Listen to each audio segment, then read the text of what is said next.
नमस्कार दोस्तों, स्वागत है आप सभी का एसएससी मेकर के यूट्यूब चैनल पर। दोस्तों, आज की वीडियो में हम सामान्य विज्ञान से रिलेटेड इंपॉर्टेंट 20 क्वेश्चन डिटेल में डिस्कशन करेंगे।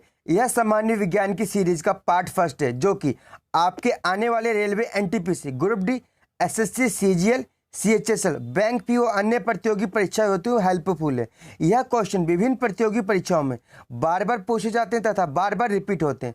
सारे क्वेश्चन इंपॉर्टेंट है, अंत तक वीडियो जरूर देखिए। लास्ट में आप सभी से एक प्रश्न पूछा जाएगा, जिसका जवाब आप सभी को कमेंट सेक्शन में बताना होगा। आइए स्टार्ट करते हैं। प्रश्न नंबर 1, मानव शरीर में मांसपेशियों की संख्या कितनी होती है? दोस्तों, मानव शरीर में मांसपेशियों की संख्या कुल 639 यानी 639 होती है। ऑप्शन नंबर सी इसका ठीक हो जाएगा।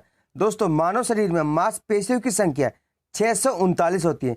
सबसे बड़ी मांसपेशी ग्लूटियस मैक्सिमस होती है। दोस्तों, ये कूल्हे की मांसपेशी होती है, जबकि सबसे छोटी मांसपेशी स्टेपिडियस होती है। इस क्वेश्चन से इतने इंपॉर्टेंट फैक्ट बन सकते हैं। अगर आपको वीडियो हेल्पफुल लगता है, वीडियो को लाइक, शेयर और चैनल को जरूर सब्सक्राइब करिए। नेक्स्ट क्वेश्चन नंबर 2, मानव शरीर में रक्त की मात्रा शरीर के भार का कितना प्रतिशत होता है? तो दोस्तों, मानव शरीर में रक्त की जो मात्रा होती है शरीर के भार का 7% होता है, यानी इसका ऑप्शन नंबर डी इसका ठीक हो जाएगा। दोस्तों, मानव रक्त यह तरल संयोजी उत्तक होता है। मनुष्य में रक्त जो होता है वो कुल भार का 7% होता है। बात करते हैं मनुष्य के रक्त के बारे में। दोस्तों, मनुष्य का रक्त ये इसकी प्रकृति जो होती है क्षारीय होती है, जबकि इसका जो पीएच वैल्यू होता है यानी पीएच मान 7.4 होता है। यह क्वेश्चन विभिन्न प्रतियोगी परीक्षाओं में बन चुका है कि मनुष्य के रक्त का पीएच मान कितना होता है। तो दोस्तों, मनुष्य के रक्त का पीएच मान 7.4 होता है। एक वयस्क मनुष्य में औसतन 5 से 6 लीटर रक्त होता है, जबकि स्त्रियों में पुरुषों की अपेक्षा आधा लीटर रक्त कम होता है। दोस्तों, एक टर्म मैंने यूज किया पीएच। दोस्तों, पीएच क्या होता है?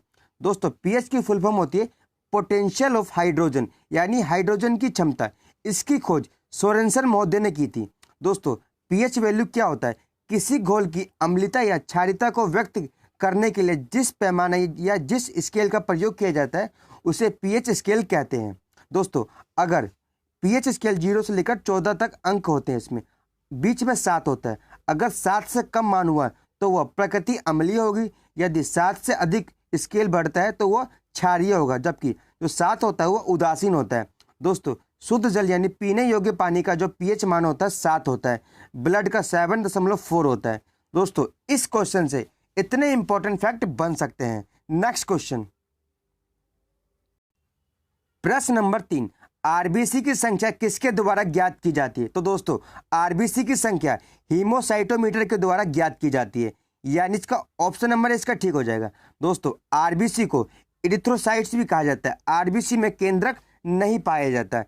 आरबीसी का निर्माण बोन मेरो यानी अस्थि मज्जा में होता है, जबकि एक भ्रूण अवस्था में आरबीसी का जो निर्माण होता है यकृत या पीला में होता है। दोस्तों, बात करते हैं हीमोट्यून की। हीमोट्यून ये हीमोग्लोबिन में पाया जाने वाला लोह यौगिक होता है। बात करते हैं स्टेथोस्कोप की। दोस्तों, स्टेथोस्कोप जो होता है हृदय व फेफड़ों की ध्वनि सुनने में तथा रोगों के लक्षण पता करने में डॉक्टरों द्वारा इसका इस्तेमाल किया जाता है। दोस्तों, स्पिग्नोमीटर इसका प्रयोग धमनियों में बहने वाले रक्त का दाब मापने में किया जाता है। नेक्स्ट क्वेश्चन, प्रश्न नंबर 4, हेपरिन नामक प्रोटीन का उत्पादन किस अंग द्वारा होता है? तो दोस्तों, हेपरिन नामक प्रोटीन का उत्पादन यकृत यानी लीवर के द्वारा होता है, यानी इसका ऑप्शन नंबर सी इसका ठीक हो जाएगा।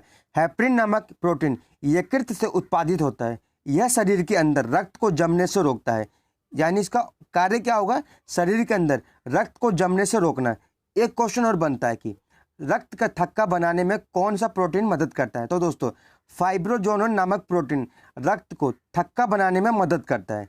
नेक्स्ट क्वेश्चन, प्रश्न नंबर 5, मनुष्य पित्तरस का पीएच मान कितना होता है? तो दोस्तों, मनुष्य पित्तरस का यानी बाइल जूस का पीएच मान 7.7 होता है, यानी इसका ऑप्शन नंबर सी इसका ठीक हो जाएगा। दोस्तों, पित्तरस का जो श्रवण होता है वो लीवर से होता है, जबकि इसका संग्रहण जो होता है वह पित्ताशय में होता है, यानी गाल ब्लैडर में होता है। दोस्तों, इस क्वेश्चन से रिलेटेड इंपॉर्टेंट फैक्ट डिटेल में जानते हैं। पित्ताशय जो कि गाल ब्लैडर कहलाता है, वह नाशपाती के आकार की थैली होती है। इसमें यकृत द्वारा निकला रस यानी पित्त रस का संग्रहण होता है। बाइल जूस का जो पीएच मान होता है 7.7 होता है। यह हरे रंग का क्षारीय पदार्थ होता है। दोस्तों पित्तरस जो होता है इसमें 80% जो होता है वो वाटर होता है, जबकि पित्त वर्णक जो कि 12% होता है और 3% जो होता है अन्य पदार्थ होते हैं। दोस्तों इसका वर्क क्या है? पित्तरस का वर्क है भोजन को क्षारीय बनाना, विटामिन के का अवशोषण करना तथा भोजन के साथ आए हानिकारक जीवाणुओं को नष्ट करना। नेक्स्ट क्वेश्चन, प्रश्न नंबर 6, मनुष्य के हृदय का भार लगभग कितना होता है? तो दोस्तों मनुष्य के हृदय का भार लगभग 300 ग्राम होता है, यानी इसका ऑप्शन नंबर डी इसका ठीक हो जाएगा। दोस्तों मनुष्य का हृदय जो होता है हृदय आवरण नामक थैली में सुरक्षित रहता है। मनुष्य के हृदय का वजन 300 ग्राम होता है। मनुष्य का जो हृदय होता है 4 कोष्ठों यानी 4 सेल्स में चैम्बर में डिवाइडेड होता है। दोस्तों जो शरीर से हृदय की ओर जो रक्त आता है वो सिराओं द्वारा लाया जाता है, जबकि हृदय से शरीर की ओर जो रक्त ले जाया जाता है वो धमनियों द्वारा लिया जाता है, यानी धमनियों में शुद्ध रक्त होता है जबकि सिराओं में अशुद्ध रक्त होता है। नेक्स्ट क्वेश्चन, प्रश्न नंबर 7, पोलियो के टीके की खोज किसने की थी? दोस्तों पोलियो के टीके की खोज जॉन्स ई सॉल्क ने की थी, यानी इसका ऑप्शन नंबर 20 का ठीक हो जाएगा। दोस्तों बात करते हैं इस क्वेश्चन की ऑप्शंस की। रोंटजेन महोदय ने एक्सरे मशीन की खोज की थी, जबकि डॉक्टर क्रिश्चियन बर्नार्ड इन्होंने कृत्रिम हृदय परिवर्तन प्रणाली की खोज की थी। दोस्तों डॉक्टर डोनाल्ड रोस द्वारा मलेरिया के कीटाणुओं की खोज की गई थी। इस क्वेश्चन से इतने इंपॉर्टेंट फैक्ट बन सकते हैं। नेक्स्ट क्वेश्चन, प्रश्न नंबर 8, राष्ट्रीय समुद्र विज्ञान संस्थान कहाँ स्थित है? दोस्तों राष्ट्रीय समुद्र विज्ञान संस्थान यानी नेशनल इंस्टीट्यूट ऑफ ओशनोग्राफी यह गोवा की राजधानी पणजी में स्थित है, यानी इसका ऑप्शन नंबर इसका ठीक हो जाएगा। नेक्स्ट क्वेश्चन, प्रश्न नंबर 9, जेट विमान को रॉकेट के समान अधिक ऊंचाई तक क्यों नहीं भेजा जा सकता? तो दोस्तों ऑक्सीजन की कमी के कारण जेट विमान को रॉकेट के समान अधिक ऊंचाई तक नहीं भेजा जा सकता, यानी इसका ऑप्शन नंबर इसका ठीक हो जाएगा। दोस्तों रॉकेट में ईंधन को जलाने के लिए अंदर में ही ऑक्सीजन की आपूर्ति की व्यवस्था होती है, परंतु जेट प्लेन में ईंधन जो कि केरोसिन होता है जिसे जलाने के लिए वायुमंडल से ऑक्सीजन प्राप्त किया जाता है। अधिक ऊंचाई पर वायुमंडल का अभाव पाया जाता है, इसलिए जेट विमान को रॉकेट के समान अधिक ऊंचाई तक नहीं भेजा जा सकता। नेक्स्ट क्वेश्चन, प्रश्न नंबर 10, सौर सेल का आविष्कार कब किया गया था? तो दोस्तों सौर सेल का आविष्कार 1954 में किया गया था, यानी इसका ऑप्शन नंबर सी इसका ठीक हो जाएगा। दोस्तों 1954 में सौर सेल बनाया गया था। सौर सेल सौर प्रकाश को सीधे विद्युत ऊर्जा में परिवर्तित करता है। दोस्तों सौर सेल लगभग 1% सौर ऊर्जा को विद्युत ऊर्जा में परिवर्तित कर सकता है। नेक्स्ट क्वेश्चन, प्रश्न नंबर 11, डाप्सन इकाई का प्रयोग किया जाता है। दोस्तों डाप्सन इकाई का प्रयोग ओजोन परत की मोटाई मापने में किया जाता है, यानी इसका ऑप्शन नंबर सी इसका ठीक हो जाएगा। दोस्तों वायुमंडल में स्थित किसी गैस की मात्रा मापने में डाप्सन इकाई का उपयोग किया जाता है, इसलिए वायुमंडल में स्थित ओजोन गैस को भी डाप्सन इकाई में मापा जाता है।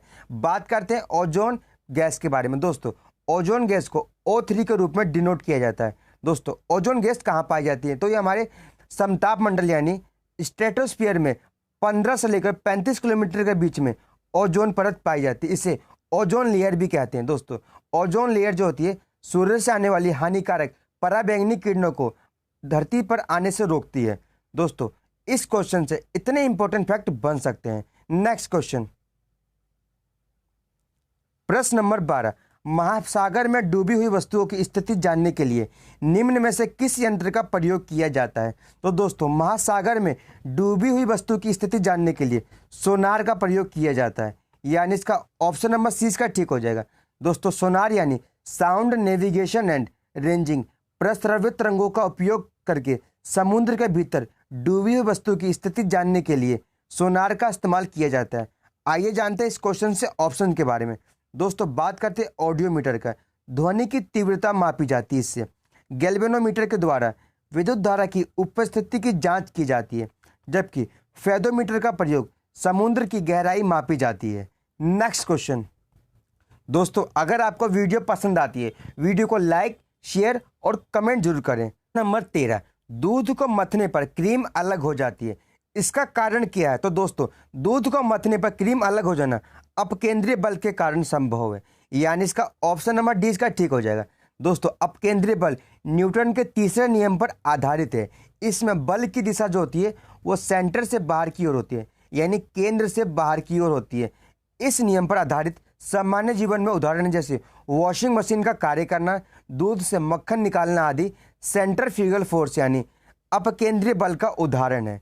नेक्स्ट क्वेश्चन, प्रश्न नंबर 14, किसी उपग्रह में अंतरिक्ष यात्री द्वारा गिराया गया चम्मच निम्नलिखित में से किस स्थिति का अनुसरण करेगा? तो दोस्तों वह उपग्रह की गति का अनुसरण करेगा, यानी इसका ऑप्शन नंबर डी इसका ठीक हो जाएगा। दोस्तों किसी उपग्रह में अंतरिक्ष यात्री द्वारा गिराया गया चम्मच या कोई भी पदार्थ होगा वह उपग्रह की गति का अनुसरण करेगा, यानी इसका ऑप्शन नंबर डी इसका ठीक हो जाएगा। नेक्स्ट क्वेश्चन, प्रश्न नंबर 15, जलते हुए विद्युत बल्ब के तंतु का ताप सामान्यता होता है। तो दोस्तों जलते हुए विद्युत बल्ब का तंतु का ताप जो होता है वो 1500 से लेकर 2500 डिग्री सेल्सियस के बीच में होता है, यानी इसका ऑप्शन नंबर 20 का ठीक हो जाएगा। दोस्तों विद्युत बल्ब में टंगस्टन धातु का फिलामेंट का इस्तेमाल किया जाता है। इसमें विद्युत धारा प्रभावित किए जाने पर तंतु का ताप 1500 से लेकर 2500 डिग्री सेल्सियस तक हो सकता है। साधारणतः बल्ब में दी गई विद्युत ऊर्जा का 5 से 10% भाग ही प्रकाश में परिवर्तित होता है।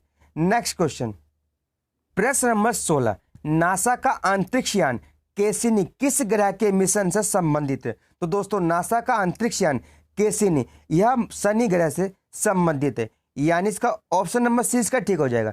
दोस्तों कैसिनी नासा द्वारा शनि एवं उसके उपग्रह के अध्ययन हेतु प्रक्षेपित एक रोबोटिक अंतरिक्ष यान है।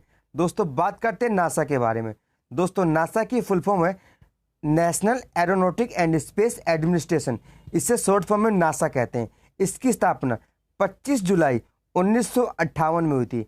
इसका हेडक्वार्टर वाशिंगटन डीसी यूएसए में स्थित है। दोस्तों बात करते हैं शनि के बारे में। दोस्तों सौरमंडल में सबसे अधिक उपग्रह वाला जो हमारा सैटेलाइट है वो शनि है। इससे पहले यह बृहस्पति के पास था, बट अब बृहस्पति के पास 79 नेचुरल सैटेलाइट हैं, जबकि शनि के पास 82 नेचुरल सैटेलाइट्स हैं। मुझे आशा है आपको ये सभी जानकारी हेल्पफुल होगी, इसलिए वीडियो को आपको पसंद आती है तो लाइक और वीडियो को शेयर जरूर करें। नेक्स्ट क्वेश्चन, प्रश्न नंबर 17, भौतिकी के किस शाखा में अति सूक्ष्म कणों की चाल का अध्ययन किया जाता है? तो दोस्तों भौतिकी की जिस शाखा में अति सूक्ष्म कणों की चाल का अध्ययन किया जाता है उसे क्वांटम मैकेनिज्म कहते हैं, यानी इसका ऑप्शन नंबर डी इसका ठीक हो जाएगा। दोस्तों क्वांटम मैकेनिज्म विज्ञान की वह शाखा है जिसमें अति सूक्ष्म कणों की गति तथा उनके अंतर संबंधों का अध्ययन किया जाता है। नेक्स्ट क्वेश्चन, प्रश्न नंबर 18, भारी जल का आविष्कार किसके द्वारा किया गया था? दोस्तों भारी जल का आविष्कार यूरे तथा वॉशबर्न महोदय ने 1932 में किया था, यानी इसका ऑप्शन नंबर डी इसका ठीक हो जाएगा। दोस्तों भारी जल यानी D2O जिसे ड्यूटेरियम के ऑक्साइड के रूप में जाना जाता है, इसकी खोज 1932 में यूरे तथा वॉशबर्न महोदय ने किया था। भारी जल 38 डिग्री सेल्सियस पर जमता है। साधारण जल के लगभग 7000 भागों में 1% भाग होता है वो भारी जल होता है। दोस्तों न्यूट्रॉन मंदक में इसका इस्तेमाल किया जाता है। नेक्स्ट क्वेश्चन नंबर 19, अल्कोहल को जब पेट्रोल में मिला दिया जाता है तो उसे क्या कहा जाता है? तो इसका सही जवाब हो जाएगा अल्कोहल और पेट्रोल जब साथ में मिल जाते हैं उसे पावर अल्कोहल कहा जाता है, यानी इसका ऑप्शन नंबर इसका ठीक हो जाएगा। दोस्तों अल्कोहल और पेट्रोल जब साथ में मिल जाते हैं वह पावर अल्कोहल कहलाते हैं। यह वैकल्पिक प्रश्न नंबर 19, अल्कोहल को जब पेट्रोल में मिला दिया जाता है तो उसे क्या कहा जाता है? इसका सही जवाब हो जाएगा अल्कोहल और पेट्रोल जब साथ में मिल जाते हैं उसे पावर अल्कोहल कहलाते हैं, यानी इसका ऑप्शन नंबर इसका ठीक हो जाएगा। दोस्तों पावर अल्कोहल यह ऊर्जा का वैकल्पिक स्रोत है। बात करते हैं अल्कोहल के बारे में।